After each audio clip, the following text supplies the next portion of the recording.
Picture this. A group of ancient humans is moving through open grassland somewhere in East Africa, roughly 50,000 years ago.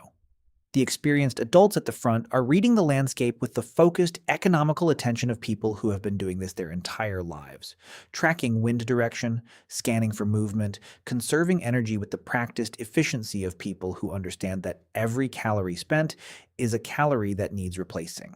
At the back of the group, the young children are being managed by their mothers and the older women. The group is moving with coherence and purpose. And somewhere in the middle, doing something that does not quite fit either category, are the teenagers. One of them has drifted slightly off the group's intended trajectory, not enough to be dangerous, just enough to require a quiet correction from an adult. Another has been talking, not loudly, not disruptively, but continuously, in the particular way that communicates social energy looking for an outlet. A third is watching the two young adult hunters at the front of the group with an intensity that is less about learning their tracking technique and more about assessing something social. How they move, how they carry themselves, how the adults around them respond to them. A fourth has found a piece of interesting rock and is turning it over in their hands with the kind of unfocused curiosity that looks like distraction from the outside, and is, from the inside, something more complicated. None of them are children. None of them are adults. They exist in a category that is its own thing. Not a waiting room between childhood and adulthood, but a specific developmental phase with its own cognitive agenda, its own social preoccupations, its own risk profile, and its own particular combination of extraordinary capability and spectacular unreliability that has been consistent across the entire span of human existence. Adolescence is ancient. The teenager is not a modern invention, not a product of contemporary culture, not a social construction that appeared when someone decided to extend childhood for economic reasons. The neurological, hormonal, and behavioral package that we recognize as adolescence was present in ancient humans in forms that are recognizable across 50,000 years of developmental biology. And examining what ancient human teenagers were actually like, what their daily existence involved, how their groups related to them, what their specific developmental phase contributed to and cost their communities, reveals something that is simultaneously deeply familiar and surprising. Start with the neuroscience, because the teenage brain is not simply an adult brain that has not finished loading. It is a brain in a specific and intentional developmental phase that produces characteristic patterns of cognition, motivation, and social behavior that are features rather than bugs. Adaptations to the developmental tasks of adolescence rather than failures of the adult cognitive system to fully materialize. The prefrontal cortex, the brain region most associated with planning, impulse control, consequence assessment, and the regulation of emotional responses, is the last major brain region to complete its development, with full maturation occurring in the mid-20s in modern humans, and almost certainly following a similar timeline in ancient humans with the same basic neurodevelopmental schedule. During adolescence, the prefrontal cortex is functional, but not fully myelinated. The insulation of neural pathways that allows fast, reliable signal transmission is still being laid down, which means prefrontal regulation of behavior is slower, less reliable, and more easily overwhelmed by competing signals than it will be in the adult brain. Meanwhile, the limbic system, the brain regions associated with emotional processing, reward sensitivity, and social evaluation, is operating at something close to full capacity and at elevated sensitivity. The result is a brain in which the emotional and reward processing systems are running hot, while the regulation and consequence assessment systems are still catching up, producing the characteristic adolescent profile of heightened emotional intensity, elevated sensitivity to social reward and social threat, increased novelty seeking, elevated risk acceptance in social contexts, and the specific quality of decision-making that adults in every culture and every historical period have found simultaneously endearing and exasperating. This neurological profile was present in ancient teenagers. The same developmental sequence, limbic system online, prefrontal cortex still completing development, that characterizes modern adolescent neurology characterized ancient adolescent neurology because the underlying developmental biology has not changed meaningfully across the time spans relevant to this discussion. Ancient teenagers had elevated reward sensitivity, heightened social evaluation concerns, increased novelty seeking, and reduced impulse control compared to ancient adults for the same neurological reasons that modern teenagers show these characteristics. What this meant in practice for ancient groups was that the teenage members of the group were consistently the most socially vigilant, most status conscious, most risk accepting, and most novelty oriented segment of the population, and also the least reliably regulated in contexts where those tendencies needed to be suppressed in favor of coordinated group behavior. The ancient adult who found their teenage group members simultaneously impressive and frustrating was responding to a real pattern of behavior, not a cultural complaint.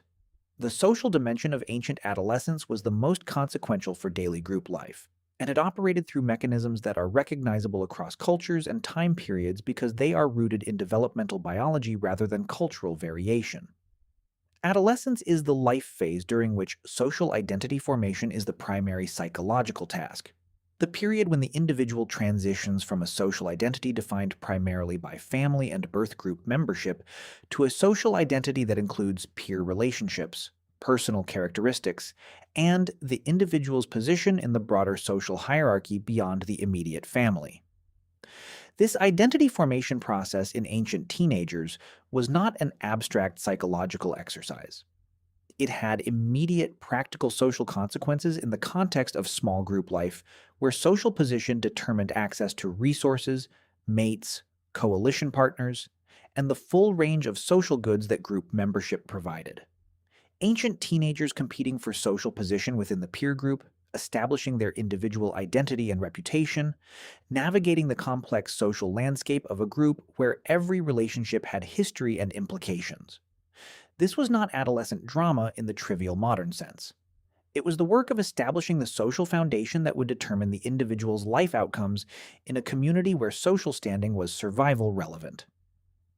The peer orientation that characterizes adolescent social behavior across cultures, the shift in social reference from parents and family toward peers, the elevated sensitivity to peer evaluation relative to adult evaluation, the tendency to weight peer approval more heavily than adult approval in decision-making, had specific functional significance in ancient contexts. The peer group was the social environment in which ancient teenagers would spend their adult lives. Establishing position, reputation, and relationships within that peer group during adolescence was preparation for the adult social world in a direct and immediate sense that the modern version of this dynamic, where adult social environments often differ substantially from adolescent peer environments, sometimes obscures.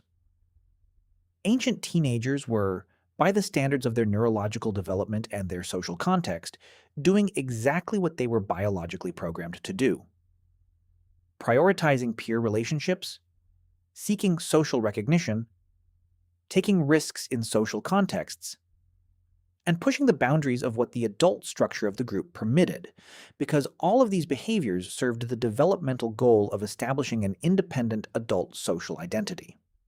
The adults in their groups found these behaviors challenging for the same reason adults have always found adolescent behavior challenging. It creates friction with the cooperative, regulated, experience-guided behavior patterns that adult group function depends on.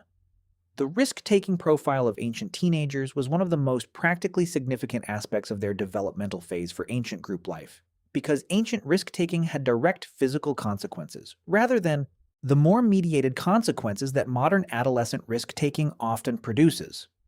The neurological combination of elevated reward sensitivity, heightened social observation effects, and still developing impulse control in ancient teenagers produced a predictable pattern of behavior that the archaeological record partially confirms.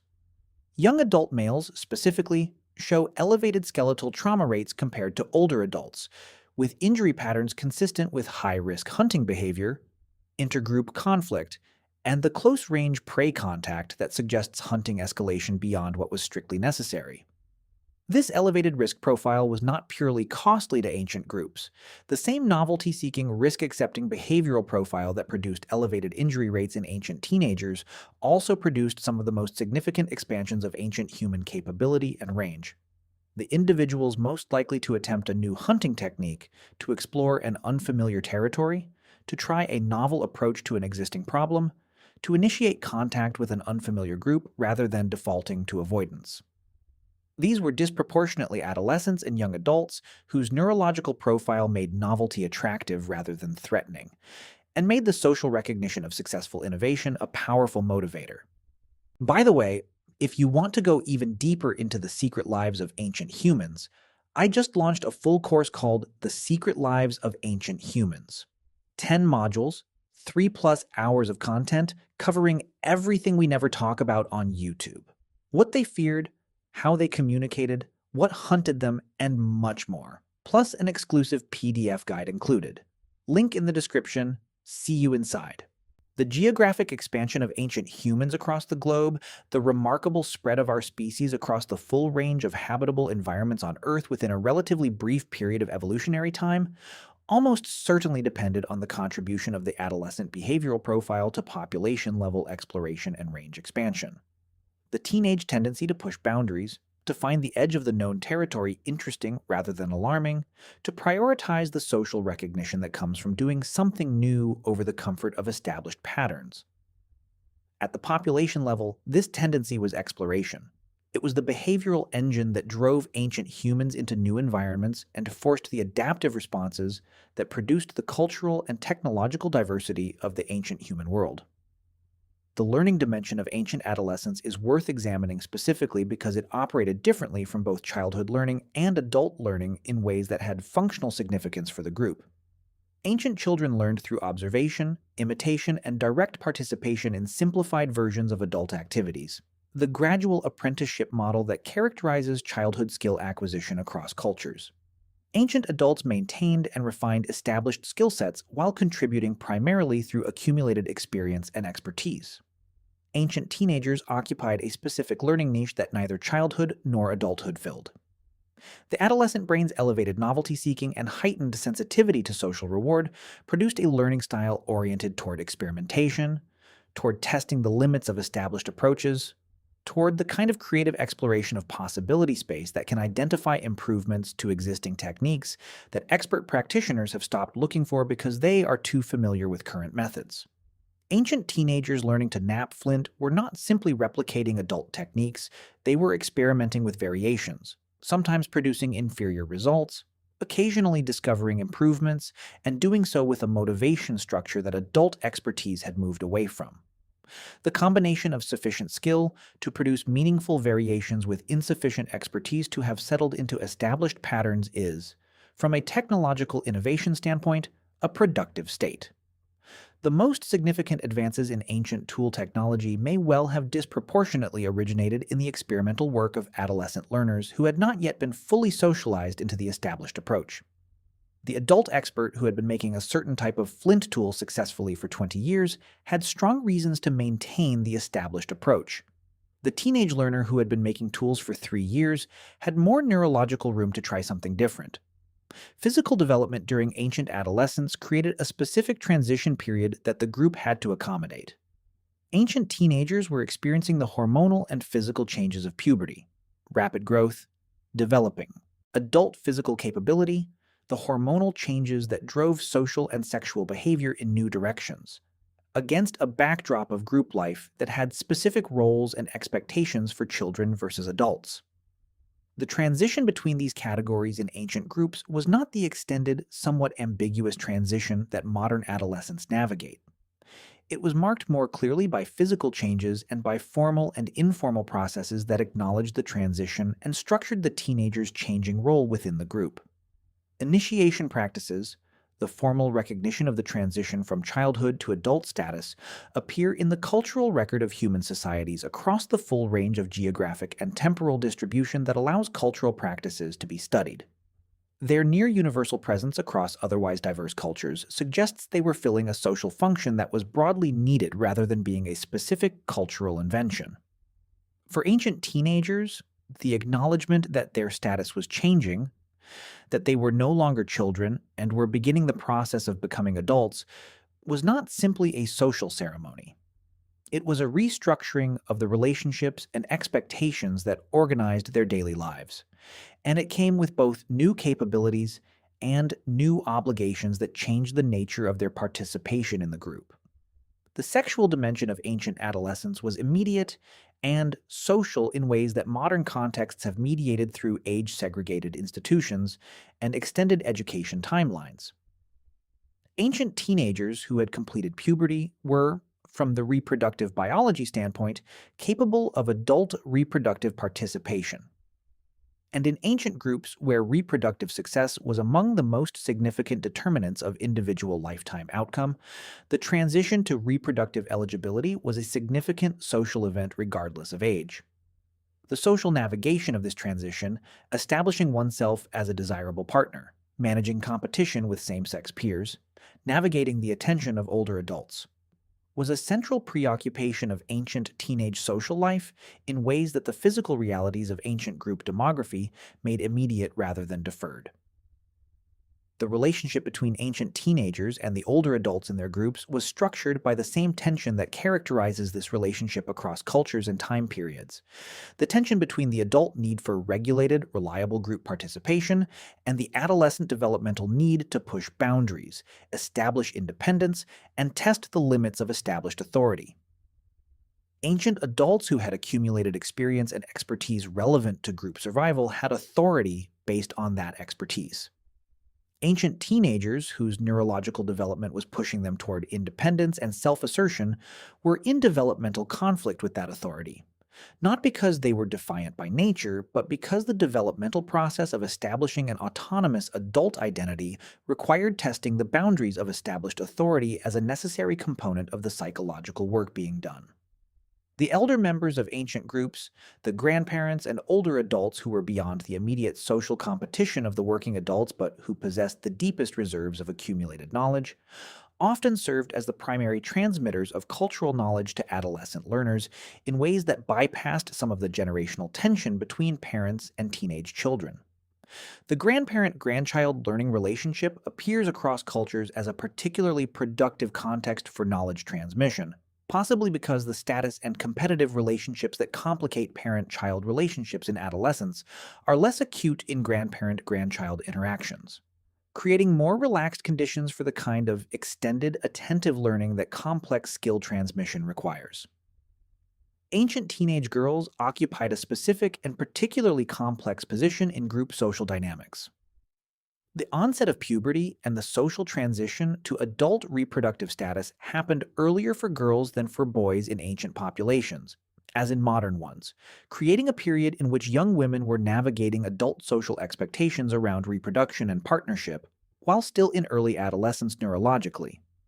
The social navigation demands placed on ancient teenage girls, managing partnerships, alliances, and the social implications of their reproductive status while still in the developmental phase of identity formation, were in some respects more complex and more immediate than those facing teenage boys of the same age. Ancient teenage girls who were skilled in the typically female-gendered domains of ancient group life, hide preparation, plant food knowledge, infant care, the social intelligence required for coalition management, gained social recognition and partnership desirability through demonstrated competence in exactly the skills they were in the process of learning. The learning and the social evaluation were simultaneous, which created both motivation and pressure that shaped the experience of female adolescents in ancient groups in ways that differed from the male adolescent experience of hunting and risk-taking as the primary domains of social recognition. The humor dimension of ancient teenage life is perhaps the most humanizing and most consistently overlooked aspect of what ancient adolescence actually felt like from the inside. Ancient teenagers laughed. A lot, probably. The social bonding function of humor is ancient and cross-cultural, and the specific quality of adolescent humor, irreverent, boundary testing, often directed at the pretensions of adult authority and adult seriousness, is one of the most consistent characteristics of the developmental phase across cultures and time periods. Ancient teenagers who found the dignity of the experienced elder hunter suddenly undermined by a stumble, who laughed at the gap between how seriously adults took themselves and the actual outcomes their seriousness produced, who developed the specific vocabulary of shared in-group humor that marks peer group identity. These were not culturally sophisticated modern teenagers expressing a recently developed social behavior. They were teenagers doing what teenagers do, in a context where the evolutionary pressures producing adolescent social behavior were the same as those operating now. The camps of ancient human groups, in the evenings around the fire, would have contained the full spectrum of the teenage experience. The intense social positioning, the performance of developing identity, the risk-taking bravado, the curiosity and extraordinary capacity for learning, the humor, the emotional intensity, the frustrating inconsistency between capability and reliability, and the specific energy of beings who are in the process of becoming something rather than being something already arrived at. Ancient adults looking at their teenage group members across the fire were seeing something familiar to every generation of adults across every human culture across the entire span of human existence. The particular combination of extraordinary potential and current impracticality, of obvious capability and obvious unreliability, of something that is clearly about to be very impressive, and is right now just being a lot to deal with. And the teenagers looking back at the adults were doing what teenagers have always done, taking inventory of the social landscape they were about to enter, evaluating the adults they might become, finding the gap between adult authority and adult fallibility irresistibly entertaining, and being quietly, urgently impatient to get to the part where they got to be the ones making the decisions. Some things are timeless, adolescence is one of them.